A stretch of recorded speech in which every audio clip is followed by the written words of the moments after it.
ছিংগাপুৰত এটা মৰণোত্তৰ পৰীক্ষা হৈছিল, তাৰপিছত অসমতো হ'ল। দুয়োটা মৰণোত্তৰ পৰীক্ষাৰ যিটো ৰিপৰ্ট প্ৰতিবেদন অসমৰ ৰাইজক দিব লাগে, এইটো দাবী। মৰণোত্তৰ পৰীক্ষাৰ প্ৰতিবেদন ৰাজহুৱা কৰিব লাগে, ইয়াক বন্ধ কৰি ৰাখিব নালাগে। শৰীৰটো নীলা হৈছে বুলি কৈছিল, আমি কৈছোঁ যে লেডৰ উপস্থিতি থাকিব পাৰে, হাড় লেবৰেটৰীলৈ দিব লাগে, ফৰেনচিক লেবৰেটৰীলৈ। বিভিন্ন মানুহৰ মৃত্যুৰ যেতিয়া সন্দেহ কৰে বিভিন্ন চেম্পুল কালেকশ্যন কৰা হয়, চুলি, নখ, শৰীৰৰ তেজ, মৃত শৰীৰৰ তেজ, এইবোৰ কালেকশ্যন কৰিব লাগে। কালেকশ্যন কৰি লেবৰেটৰীত ফৰেনচিক লেবৰেটৰীলৈ পঠাব লাগে। মই মৃত্যুৰ যিদিনাখন অন্ত্যেষ্টিক্ৰিয়া হৈছে পিছদিনাখনেই কৈছোঁ যে নীলা হ'লে সাধাৰণতে লেড বহুত দিনত মানে নেপোলিয়ান বোনাপাৰ্টৰ মৃত্যুৰ বহুত দিনৰ পিছতহে গম পাইছিল যে তেওঁক হেৰি কৰা হৈছিল। হিটলাৰৰ মৃত্যুৰ পিছত বহুত দিনত গম পোৱা গৈছিল যে তেওঁলোকক এনেকৈ শ্ল' পয়জন দিয়া হৈছিল। এই কথা বতৰাবোৰ আমি এতিয়াও কৈছোঁ যে যিহেতু নীলা হৈছে শৰীৰটো, ইয়াত বিভিন্ন ধৰণৰ এনেকুৱা ধৰণৰ হেৰি উপস্থিতি থাকিব পাৰে, এনেকুৱা বিষক্ৰিয়াজনিত কাৰণ হ'ব পাৰে।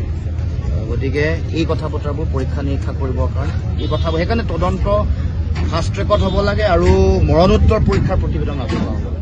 হত্যা হোৱা বুলি কৈছে আৰু আমি প্ৰবল জনমতৰ পাছত সকলোৰে আন্দোলন, হেঁচা আৰু ব্যাপক জুবিন গাৰ্গৰ মৃত্যু বা এই হত্যাৰ ন্যায় লাগে, এই দাবীত সমগ্ৰ অসমৰ জনগণ একত্ৰিত হোৱাৰ পাছত সজোৰে শক্তিশালীভাৱে এই দাবী উত্থাপন হোৱাৰ পাছত চৰকাৰে দুগৰাকী দোষীক কৰায়ত্ব কৰিবলৈ তেওঁলোকে সক্ষম হৈছে। বা প্ৰথমতে তেওঁলোকে পূজাৰ ছুটী দিছিলে, পূজাৰ ছুটী সম্পূৰ্ণ কৰিব নোৱাৰিলে, 6 তাৰিখলৈকে দিছিলে।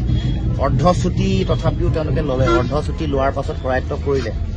কিন্তু কৰায়ত্ব কৰাৰ পাছত মূল কথাটো বহুতেই কৈছে যে কৰায়ত্ব কৰাটো ডাঙৰ কথা নহয়, কিন্তু শাস্তি পাব লাগিব। আনকি পেট্ৰিচিয়া মুখিমৰ নিচিনা অতি শক্তিশালী সাংবাদিক উত্তৰ পূৰ্বাঞ্চলত তেওঁ কৈছে যে কনভিকশ্যনটো মেইন কথা। এৰেষ্টটোক লৈ আমি প্ৰশংসা আৰু ধন্যবাদ বুটলি লাভ নাই, কিন্তু কঠোৰৰ পৰা কঠোৰতম শাস্তি পাব লাগিব। কিন্তু তাৰ লগে লগে আৰু দুটা কথা গুৰুত্বপূৰ্ণ কথা, সেইটো আমি উত্থাপন কৰিছোঁ, ফাষ্ট ট্ৰেক কোৰ্টত বিচাৰ হ'বলৈও সোনকালে যাতে শাস্তি পায়। দ্বিতীয় কথাটো হ'ল যে যিসকল ব্যক্তি ছিংগাপুৰত এই গোটেই কথাটোৰ লগত জড়িত হৈ আছিল, ইয়াতখন বুক কৰা, লৈ যোৱা, তাত বিভিন্ন খোৱা বোৱা কৰা, তেওঁক নৈ বা সাগৰলৈ জঁপিয়াবৰ কাৰণে উৎসাহিত কৰা, এইসকলক তদন্তলৈ আনিব নালাগে। ভিডিঅ' কৰা যিসকল মানুহ, যোনে কৰিলে, যিগৰাকীয়ে কৰিলে, ভিডিঅ' কৰা মানুহগৰাকী, যোনে আপোনালোকৰ ওচৰলৈ ভিডিঅ' পঠাই আছে এডিট কৰি কৰি, সম্পূৰ্ণ পোৱা নাই, কাৰোবাৰ শব্দ ওলাইছে সিফালৰ পৰা ভাহি, সেইসকলক তদন্তৰ আওতালৈ আনিব নালাগে। গতিকে এইকেইটা মূল কথা। গতিকে আমি বিচাৰোঁ যে যদিও দুয়োগৰাকী অপৰাধী একেটা দিনতে একেটা ঠাইতে আৰু একেদিনাই কৰায়ত্ব কৰিছে, তথাপিও আমি বিচাৰোঁ যে এতিয়া বিভিন্ন ধৰণৰ কথা বতৰা আহিছে, তেওঁলোকক কৰায়ত্ব কৰিছে, তেওঁলোকৰ লগতে মোবাইল আছে, তেওঁলোকৰ ফটো বাহিৰলৈ দি দিয়া হৈছে, গাড়ীখনত গৈ থকা ফটো, এইবোৰ জনগণৰ শুভক প্ৰশমিত কৰিবৰ কাৰণে তাৰমানে এইটো সস্তীয়া মাৰ্কেটিং কৰা হৈছে নেকি, এইবোৰ কথাও আহিছে। আমাৰ কথা হ'ল মূল কথাটো দোষীয়ে শাস্তি পাবই লাগিব, আৰু সেইকাৰণে আমি দোষীৰ শাস্তিৰ দাবীত আমি অলৰ অচৰ আৰু অটল হৈ আছোঁ।